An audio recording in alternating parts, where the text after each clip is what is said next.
Cette préoccupation globale, nous la portons également sur le conflit qui oppose l'Arménie et l'Azerbaïdjan, où plusieurs affrontements ont lieu. Depuis le 13 septembre, les difficultés se sont transformées en incidents sporadiques. Je me suis rendue dans les deux pays il y a quelques semaines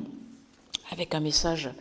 tout à fait clair, montrant le fait que la France est engagée, comme le président de la République l'avait été,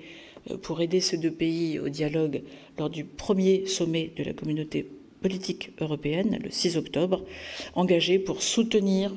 une paix durable, pour inciter les deux parties à rechercher l'apaisement des tensions et à rechercher une reprise des négociations encore plus actives, au bénéfice évidemment de leur population. Mais évidemment, la paix ne peut advenir et être juste et durable que si les principes fondamentaux du droit international sont respectés dans cette région comme ailleurs. C'est d'abord le respect de l'intégrité territoriale de l'Arménie et donc le retrait de l'Azerbaïdjan des positions prises illégalement depuis le mois de septembre.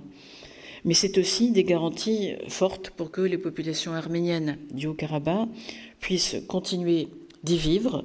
et d'y vivre dans le respect de leurs droits, de leur culture et de leur histoire. Et ça implique enfin, et je l'ai dit aussi tant au président Aliyev